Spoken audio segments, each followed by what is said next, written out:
What is going on YouTube? Francis here, and different setup today. I don't have the nice camera out to play right now, but I really wanted to make this video because I think it's really important, and also I wanted to save myself some time in reshooting, and instead of just editing the video into what you normally see on this YouTube channel. And also I kind of wanted to work on my on-camera presence, and I think even though the quality has kind of dropped, I think that having some more improv is a way to really share my thoughts and give a better reaction for the video. So if you enjoyed this, please let me know. But anyways, today we are going to be talking about toxic Dungeons and Dragons. And in case you didn't know, I'm usually a dungeon master roughly 70 to 80% of the time. I do join other people's games from time to time. And this video is not me trying to complain about that.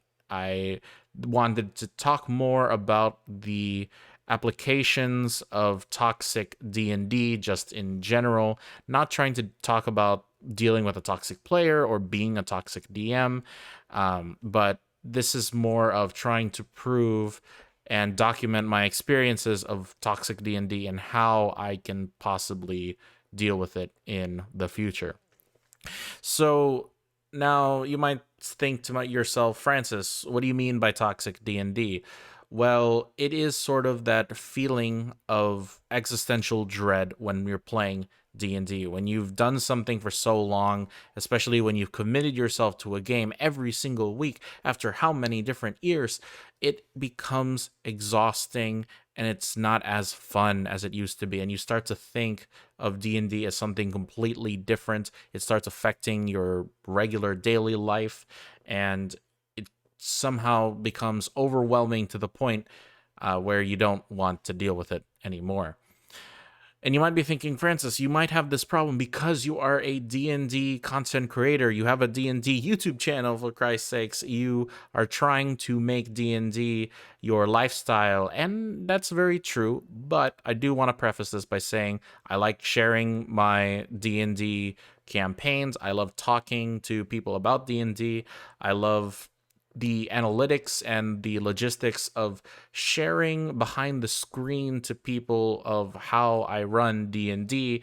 So that's pretty much why this channel exists. Otherwise, I wouldn't be doing it anymore.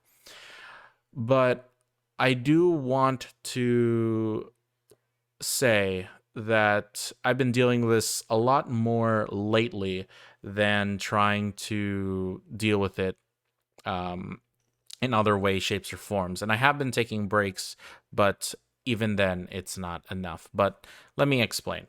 So, first thing is prepping motivation. Like most people in the world, I have a full-time job. I'm an adult. In case you didn't know, I work as a freelance video editor where I work maybe 10 to 12, maybe 14 hours a day.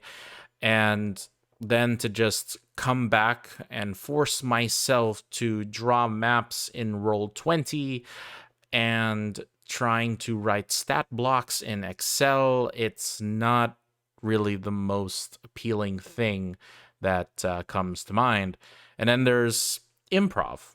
And I suck at improv. You probably see me stumbling words as I make in this video.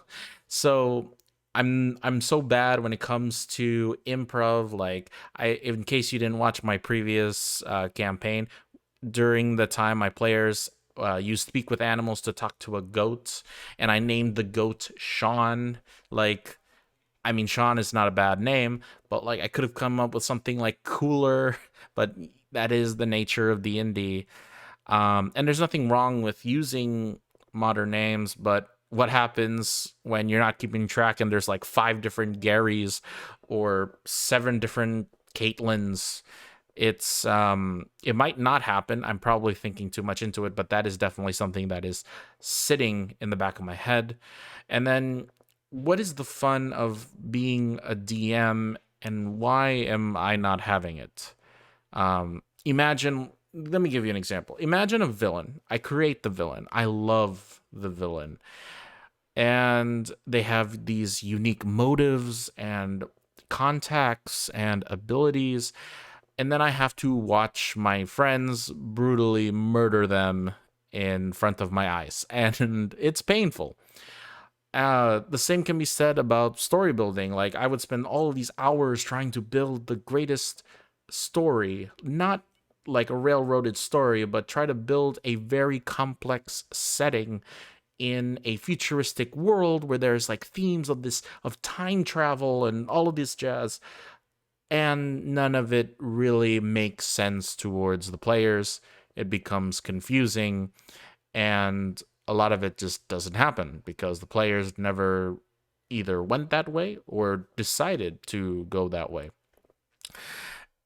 And I wanted to actually preface this also by saying that I contemplated making a video where I looked back at my DM notes for my very first DM session, and I didn't because I could not share the amounts of cringe I felt of reading the things that never happened past the second line.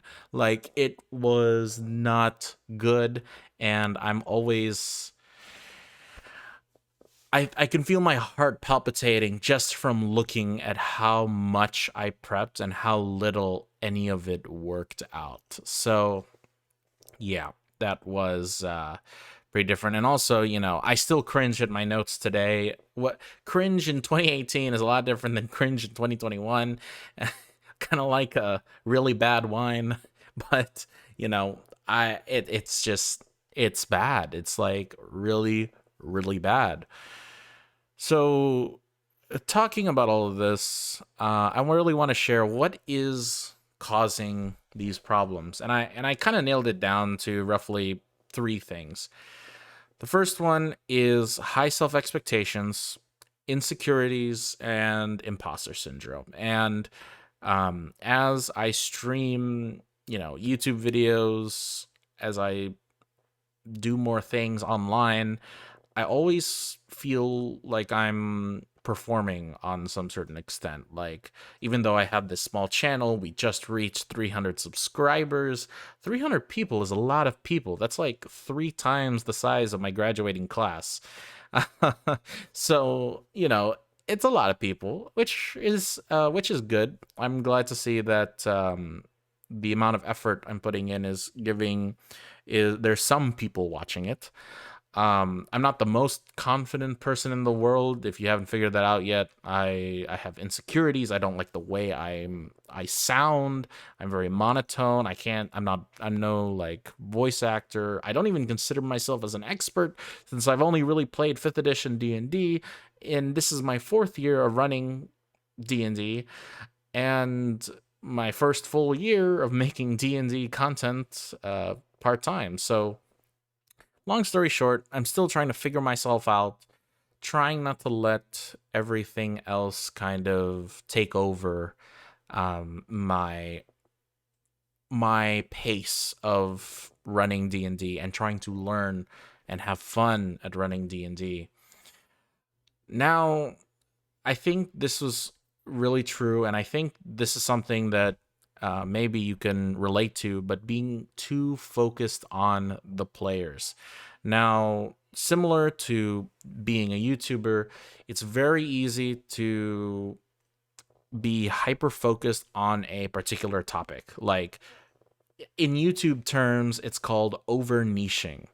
Like, imagine if there is a cooking channel and they specialized in baking, and there's a lot of people who care about baking, but imagine if that baking channel suddenly focused on bread, and only bread, and you just narrowed down your audience even more, and basically you just alienated your other YouTube viewers who like baking.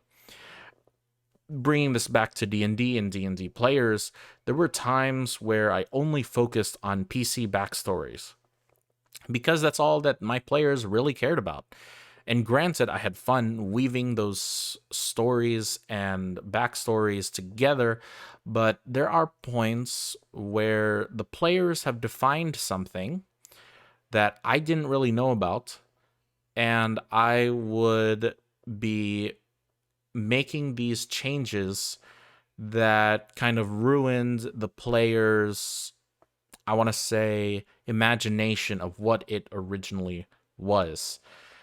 And then at that point, I realized, what's even the point of me being the dungeon master, because it's not even my game anymore. This is everything that other people have made.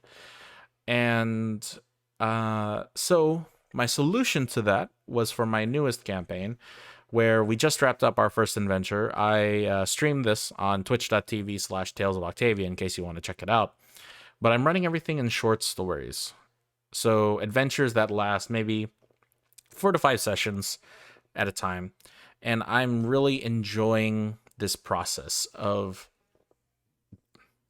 generating short-term chaos in my own world and letting my players explore this instead of making 2 to 3 to 5 to 10 plot hooks that the players must choose between. And the experiences might not work out all the time or with other groups of people, but so far to me, this has been a lot more digestible and a lot more fun. And this is what works for me. And the last thing that I want to say that is causing these D&D toxic problems is just D&D work-life balance. And yeah, work-life balance, D&D work-life balance, what's the difference? D&D practically can be its own like career if you really wanted to think about it, because you have prepping for the game, you have preparing the maps for the game, you have investments, which is buying all of the stuff that you need for the game. There is constructing the adventure itself, determining the NPCs and their stats and whatnot. It's a lot of work. And trying to do that on top of work, on top of trying to stay sane and having a life, yeah, that is a actual thing. And it even the laziest amount of stories, I want to say, generates a certain amount of effort. And forcing yourself to be creative, to make things fun when you don't want to be, is probably one of the worst things that you can do. So I think I read this online, and I think I got this from Twitter, but basically it said that 80% of D&D campaigns don't make it past session number 10. And I think that's because most people either get burnt out and they want to do other things, or they want to not spend the time committed to that long of a campaign. And sometimes I have to keep reminding myself that D&D is just a hobby. It's not a job, at least not yet. I would love to make it a job, but even though I have this YouTube channel and, I make D&D content and, there's always, you could design D&D supplements, I'm not being paid for it, at least not yet. So my thoughts on this is D&D is not in its own category. D&D is a labor of love and should only be a labor of love. And if I have to focus on other things, I should be more willing to let go of D&D and not force myself like a robot to do it every single day. So those are my thoughts about toxic D&D, just to spread awareness. It exists. It is definitely valid, and it should definitely be considered when you're trying to do multiple things in D&D, like what I am. I would also make it I would almost put this kind of toxic D&D into subcategories, like dealing with a toxic D&D player or dealing with a toxic dungeon master. We might have to make videos about that. Let me know in the comments if I should make a video on that. But these are very two different things that I don't want to mess up. So if you enjoyed this, please let me know by hitting that like button and subscribe to the YouTube channel, because I'm trying to end the year strong with making as many videos as I possibly can. So let me know what you think.